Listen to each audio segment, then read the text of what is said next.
Dzień dobry, ziomeczki i ziomale, witam, jest 9 maja, jesteśmy tutaj już w Görlitz, jest godzina 8:30 rano, a my bujamy się w trasę, wychodzimy właśnie w drogę. Co chciałem powiedzieć, to jest to, że mieliśmy za cel obrany dzisiaj Buchholz, ale jest to około 30 km i nie wiemy, bo po wczorajszym jestem jednak zmęczony. Natalia mówi, no jest taka bardziej świeża w sumie niż ja, zobaczymy jak moje kolano po drodze. Jest jeszcze taka miejscowość Arnsdorf i to jest około 20 km, co jest 10 km bliżej niż ten cały Buchholz. No ale zobaczymy jak to jeszcze będzie z noclegami. Z okazji, że jest 9 maja, to się okazuje, że dzisiaj w Niemczech jest święto i wszystko jest praktycznie zamknięte. Także nie zrobimy żadnych za bardzo zakupów, ale dzisiaj ma przyjechać moja mama właśnie z tatem i mają wrócić nam z powrotem namiot i drona, także będą filmy z powietrza i jak nie będzie nigdzie noclegu, to śpimy w namiocie. Zapraszam serdecznie na dzisiejszy odcinek. Tak oto, kochani, wygląda opustoszałe centrum Görlitz. Jest dzisiaj święto i tych ludzi tutaj nie ma za bardzo. Jesteśmy tylko w sumie my.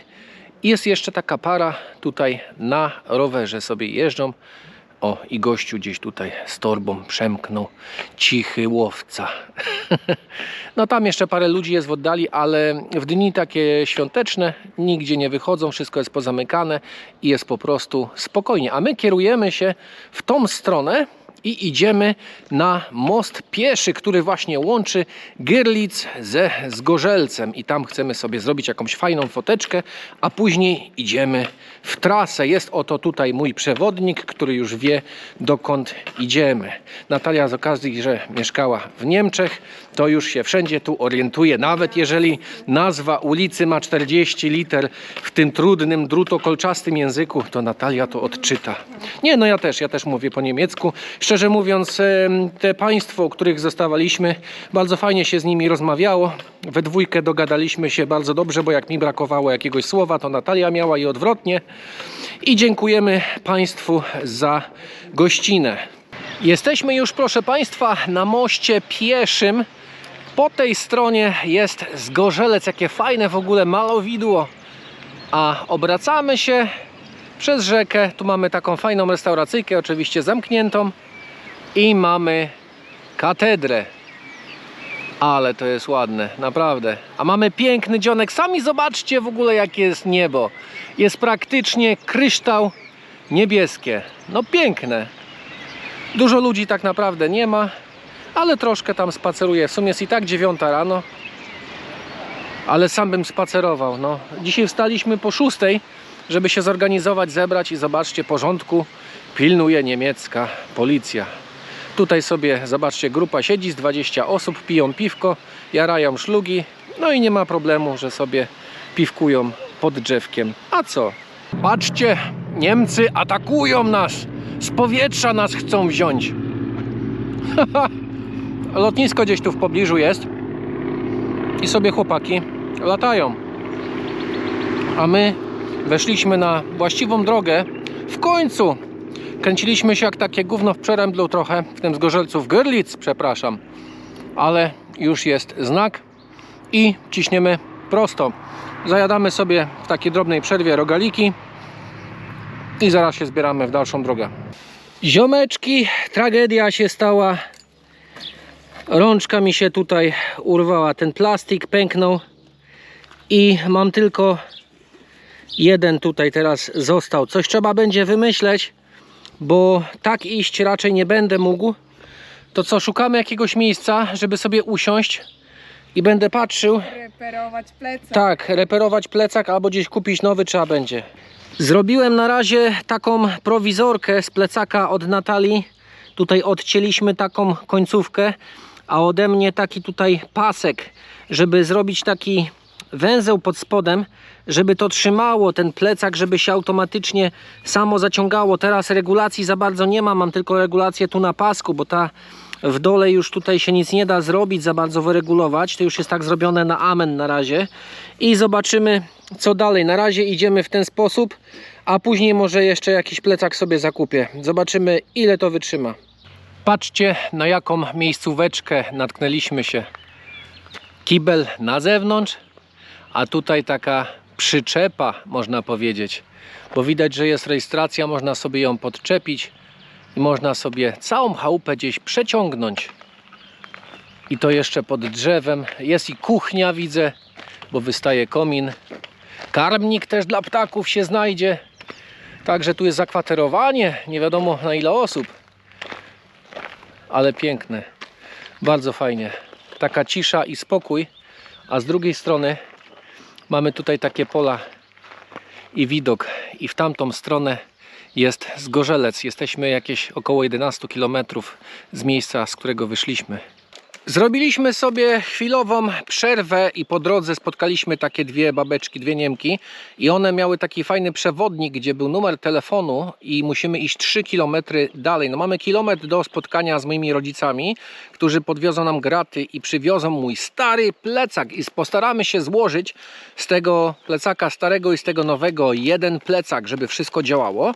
No i później jeszcze pójdziemy dalej 3 km, bo okazało się, że jakieś spanie załatwiliśmy, jak zadzwoniłem, w jakiejś starej szkole. Tam coś ma być takiego, także zobaczymy, co to się wydarzy i jak to spanie tam będzie wyglądać. Ważne, że mamy gdzie dzisiaj nocować.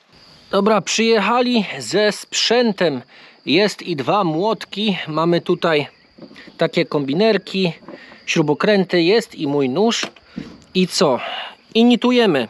Zrobiliśmy taką przeróbkę na razie na 3 nity, żeby to trzymało, ale to jest mało, bo ten plastik tutaj jest jeden sam jedyny, także wstawimy dodatkowy pasek chyba tutaj, połączymy go ten właśnie z tym.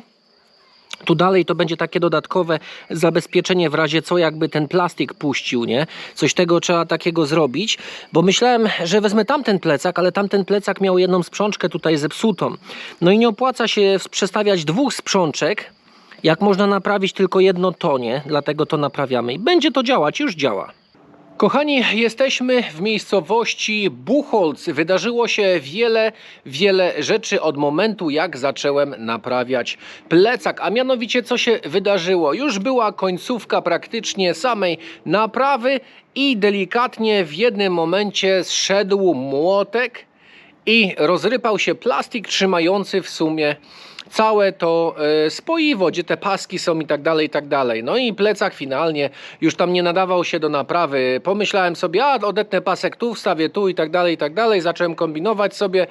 No i wymyśliliśmy w sumie taką opcję, że pojedziemy do Zgorzelca, do Decathlona, żeby zakupić plecak po tym, jak przyjechali właśnie moi rodzice. No i pojechaliśmy. Okazało się, że w Decathlonie nie mieli nic, naprawdę był sam szajs i w ostatecznym momencie gdzieś tam Natalia się dowiedziała od pani, że jeszcze jest taki sklep, jakieś centrum handlowe, Plaza czy coś takiego. No i tam podjechaliśmy do tej plazy i udało się zakupić plecak. No dzisiaj to w ogóle z tym plecakiem, słuchajcie, jak rypło. No to rypło się wszystko tak z góry. Mieliśmy zaplanowany nocleg w sumie w miejscu, w którym jesteśmy. Słuchajcie, co było ciekawe, ja w ogóle myślałem, że to miejsce jest gdzie indziej, a tu się okazało, że jak wbiliśmy je na mapie, no to one było jeszcze dalej niż myślałem. W ogóle to było tak zakręcone. No i jak byliśmy w tej miejscowości Arnsdorf, gościu się pytał, o której będziecie. Ja mówię, dobra, będziemy za 2 godzinki.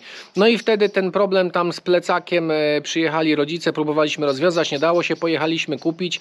No i zrobiło się tak późno, że ten gość, słuchajcie, dzwoni do mnie na telefon i ja tego nie widziałem. Odzwoniłem do typa i mówię, no sorry, ale jesteśmy mniej więcej za godzinę.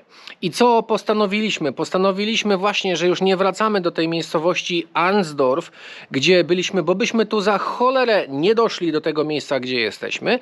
No i wzięliśmy od rodziców podwózkę. Jest to tam 7 km czy coś takiego. Z okazji, że jest późno, już jesteśmy zmęczeni, jeszcze trzeba było torbę tą przepakować. No i tutaj pan był trochę taki chyba poddenerwowany, że my tak późno, bo ten... Zaraz wam pokażę, o co w ogóle chodzi w tym domu, bo jesteśmy w nim sami, a ten pan ze swoją żoną czekali na nas, aż my przyjedziemy tyle godzin. Naprawdę. Słuchajcie, ja im bardzo właśnie za to dziękuję, że oni w ogóle poczekali na nas tyle czasu. No i przyjechaliśmy tutaj na miejsce. Jeszcze chciałem tak z góry bardzo mocno i głośno podziękować swoim rodzicom, że przyjechali dzisiaj właśnie do nas, przywieźli nam namiot, przywieźli drona. przywieźli te kombinerki, jakieś tam młotki w ogóle do naprawy tego plecaka, jakieś te takie nity i tak dalej, którymi próbowaliśmy to naprawić. No i w ogóle za wszystko chciałem podziękować naprawdę serdecznie, że jeszcze pojechali z nami do tego Zgorzelca, żeby ten plecak zakupić, żeby można było kontynuować tą naszą podróż, bo aktualnie to już jest chyba godzina, nie wiem, 8 czy 9 wieczorem. Zresztą z tej strony drugiej jest tak słońce, także na mnie jeszcze tam te lampy tutaj świecą, dlatego tak lekko jasno się jeszcze wydaje, ale już dochodzi późna godzina dla pielgrzyma, tak można powiedzieć. I co? I nasz dzień się w sumie kończy, także między miejscowością Arnsdorf a tutaj, gdzie jesteśmy, ten Buchholz, bo ja w ogóle myślałem, że to jest Vierkirchen się nazywa i ciągle do tego gościa Vierkirchen, że zaraz będziemy, a to było dalej i się nie dało. No ale wzięliśmy jednak tą podwózkę, ale odbijemy to sobie. Ja mówię do Natalii, że kiedyś tu wrócimy i po prostu dokończymy ten odcinek, te 7 km, bo ja chciałem, żeby to wszystko było takie kompletne.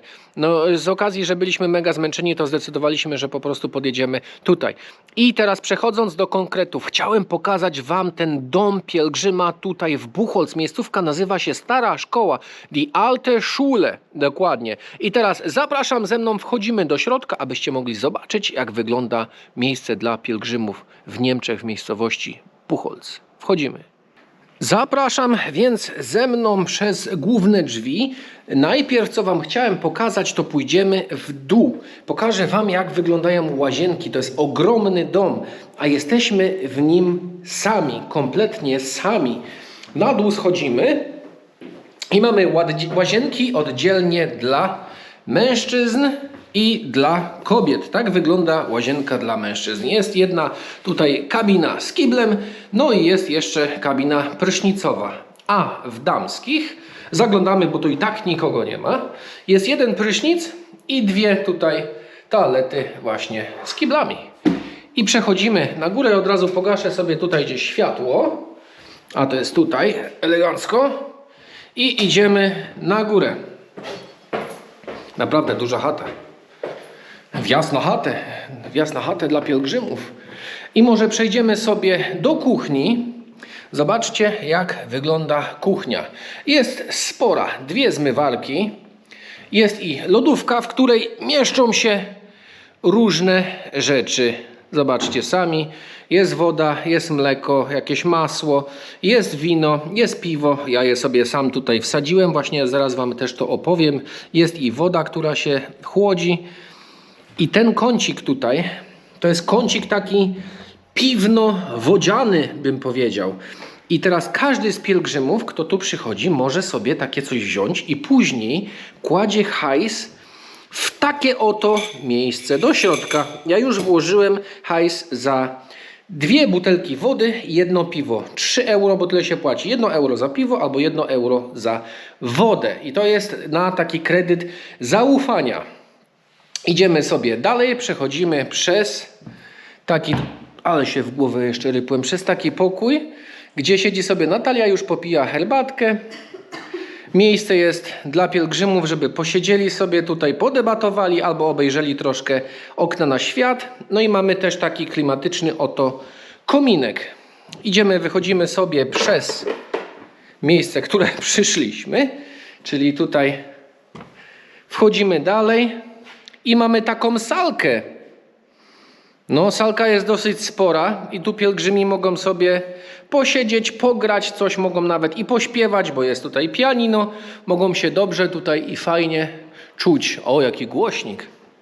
Ciekawa jaka firma, nie widzę stąd. Dobra, idziemy dalej. Przechodzimy, o jakiś stary magiel. Mieliśmy chyba coś podobnego kiedyś właśnie u nas w domu przy Protawie. I pójdziemy na górę, żebyście mogli sobie obejrzeć pokoje, jak wyglądają, bo to też fajnie wszystko wygląda. Ale to ciekawe jest, dosłownie. Dalej w to, jak nawet do Was mówię, to nie wierzę w to, że jesteśmy w takiej chałupie sami po prostu. Zobaczcie, tutaj może też jakiś sobie jeden ziomeczek spać. Mamy tutaj następnych kilka krzeseł, żeby sobie mogli posłuchać, jak ci z dołu gdzieś tam śpiewają i grają. Taka mini hala można powiedzieć koncertowa. Tu mamy nawet i piłkarzyki, jakby ktoś zdecydował, że chce sobie pograć, przeprowadzić mecz, jakaś taka mini czytelnia, żeby usiąść. No i teraz najciekawsze, czyli pokoje w sumie. Jeszcze jest jedna łazienka, taka mini łazienka na górze. No i mamy też w szafce. Wszystko jest bardzo dobrze zaopatrzone w tych miejscach dla pielgrzymów. Nawet pasta dla zębów jest. Ręczniki. I pierwszy z pokoi, który wygląda tak. Mamy tutaj łóżko pojedyncze, sztuk 2. No i takie biurko też, przy którym można oczywiście kwiata odsunąć i sobie coś popracować. Wieszaki na jakieś kurtki i inne graty. A tu mamy następny pokój. No ten jest taki troszeczkę bardziej przestronny. Zobaczcie, nawet tu jest jakieś zdjęcie tej chyba pani właśnie. Bo ona taka starsza była, jak z nami rozmawiała. No i tu mamy 2 łóżka. I tu jest właśnie stolik taki. Też można sobie właśnie przy nim coś porobić i popracować. No i teraz do tego wszystkiego mamy jeszcze miejsca noclegowe na górze, na poddaszu. I to też jest ciekawa opcja. Mamy więcej pielgrzymów. I tu jest jeszcze 2, 4, 5, 6. Na luzie z 6, jeszcze 7 osób. 7 osób na luzie jeszcze tu by się wcisnęło gdzieś, nie? Czyli na dole mamy 4 i tu 7. 11 osób sobie może na luziku spać. 12 nawet bym powiedział, bo tam jeszcze jeden ziomek właśnie w tamtym pokoju, co wcześniej pokazywałem. To 12 osób może sobie na luzie w takim oto domu pielgrzyma spać. No to co? Idziemy spać i widzimy się za momencik, czyli jutro. Aha, w sumie jeszcze jedna rzecz. I teraz ile to kosztuje? A kosztuje to 15 euro na osobę nocleg w takim domu pielgrzyma, jak właśnie tutaj. Dzień doberek, witam dnia kolejnego. Dzisiaj wychodzimy właśnie z miejscowości Buchholz. Nie będę przedłużał, zapraszam na dalszą część odcinka i zaraz pokażę Wam nowy plecak. Jest i on, proszę Państwa, nowy plecak high-tech, jedyny w swoim rodzaju. Jeden taki był w sklepie, no i taki musiał mi przypaść, bo innego nie było lepszego. Flaga przeszyta, daliśmy radę z Natalią przeszyć moją flagę miasta Szprotawy. No i jest muszla przywieszona, plecak jest zapakowany do fulla, namiot i reszta gratów, dron i wszystko jest w środku. Także mam nadzieję, że niedługo już odpalę latającego przyjaciela, na co już nie mogę się doczekać. Idziemy! Ziomeczki, przerwa śniadaniowa, kupiliśmy sobie bułki, jakaś kawa cappuccino i do tego też dali nam takiego placka. Mamy jeszcze ogórki, pomidory od mojej mamy i jeszcze wjechał jakiś taki oto hummus ze słodkim chili. To zajadamy. Zapomniana perełka niemieckiej motoryzacji, słynny Trabi, Trabant Kartonwóz. Zaglądnijmy do środka.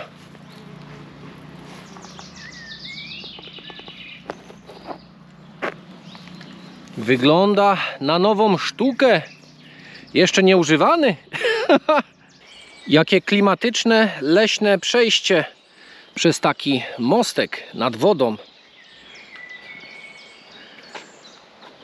Ale czad. Fajnie. Po czymś takim jeszcze nie szedłem. W sumie powiem Wam, nie spodziewałem się, że w Niemczech może być tak ładnie. I schodzimy w dół. I mamy dalej znaki na szlak Świętego Jakuba w lewo.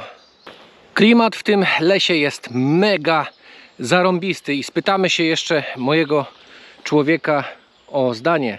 A mój człowiek za niemu gdzieś z tyłu jest. Co jest? Co się dzieje? Jakie masz zdanie o tym lesie? Ojejku, jest przepiękny. Naprawdę. Polecam. Przyjedźcie tutaj, jak nie macie niedaleko. No ale gdzie? Muszą wiedzieć, gdzie jesteśmy. No właśnie, jak to się nazywa? Niedaleko Weisenberg. No właśnie, niedaleko Weisenberg. Stąd się wybrać na wędrówkę i nawet można tylko pospacerować i wrócić. A to jest właśnie szlak, który idzie do Grillitz. Przechodzimy teraz przez taką fajną wioskę. Ktoś tutaj sobie różnego rodzaju kubki na płocie powiesił. Ale co jest fajne, to jest to, że tutaj jest punkt, gdzie można się umyć. Po tym przejściu przez ten las i tak dalej szliśmy przez takie chaszcze i jeszcze mnie coś urąbało tu w rękę i w nogę, ale fajnie taka zimna, taka chłodna woda działa na moje nogi, na ręce, na twarz. No i do tego jeszcze mamy tutaj, proszę bardzo, takie coś. A czy jest w tym woda? Jest woda. Działa, wszystko działa w Niemczech. Ordnung muss sein, jak to mówią. Jak ktoś fajnie chatę pomalował, jakbym w Grecji był. I kolejna katastrofa, proszę Państwa. Tym razem Natalii urwał się tutaj sznurek trzymający telefon. I lipa. I lipa. Także no cóż, jakby co, trzeba zakupić będzie nowy. Entschuldigen Sie bitte, was machen Sie denn da? A co ty tu robisz? Na wiewiórki polujesz czy co? Czy polujesz na pielgrzymów? Przechodzą, rejestrujesz, jakąś książkę prowadzisz? Wchodzimy do miejscowości Drechza. Ktoś tu powiesił kalosza. A w jakim celu? Nie mam pojęcia. Jakie fajne ławeczki przystankowe. I tu jest pani z kosą. I teraz uwaga, zagadka, z jakiego to filmu. Ty mi kosy nie przypominaj, bo ja mam teraz karabin. I ja mam... No z jakiego to filmu? A ty co tu robisz? Popatrz, to są takie karteczki. Pielgrzym info. I tu z tyłu masz, jaki sklep jest otwarty, jacy lekarze tu są w koło. Przydatne Fajne. informacje. No przydatne, no. Fajne. Dobra, ile jeszcze mamy? Ponad 5 km chyba. Zresztą zobaczymy, wklepiemy adres w nawigację i lecimy. Tam daleko w tle miejscowość, do której zmierzamy. Budziszyn, Bautzen. Takiego mam właśnie nawigatora. Wraca się, wyprowadziłaby mnie nie w pole, a mieliśmy iść w pole. Proszę, teraz prowadź właściwie przez pole. Udajemy się do jakiejś azjatyckiej knajpy, zjeść jakieś te nudle, bo jesteśmy mega głodni, a to już jest niedaleko. A jak oczywiście ja słyszę słowo jeść, to już pędzę. Tutaj jest właśnie menu tej azjatyckiej knajpy. To jest taka buda, bo wszystko dają tylko na wynos. Ja zamówiłem sobie numer 1, czyli takie nudle z kurczakiem i sałatką. 5,50 jest cena, a Natalia wzięła sobie takie nudle właśnie tylko z warzywami, z jajkiem i to kosztuje 5 i ja do tego wziąłem kolę, zaszalałem. Razem 13 euro za 2 potrawy i zjemy sobie na zewnątrz. I jak to się mówi, dokonujemy unboxingu, czyli otwieramy puchę z jedzeniem. I tak oto wygląda dzisiejsza porcja nudli dla Arkadiusza. Jaki reklamowóz, pocięty garbus.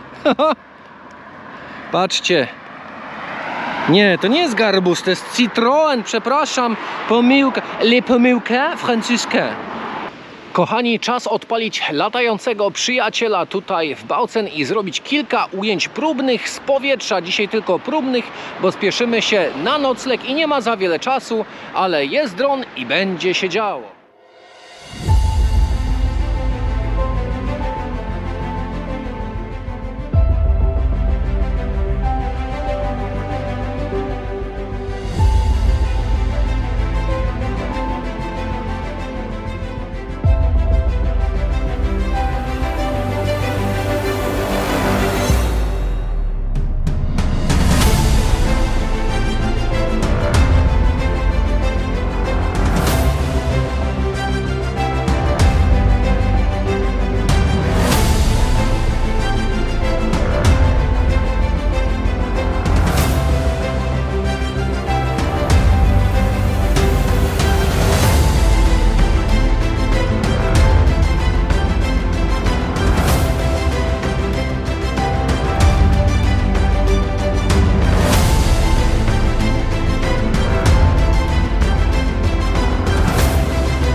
kochani, dzisiaj taka miejscóweczka. Zaczynamy od łazienki z takim oto dziwnym zasłonowym prysznicem i przechodzimy dalej do kuchni.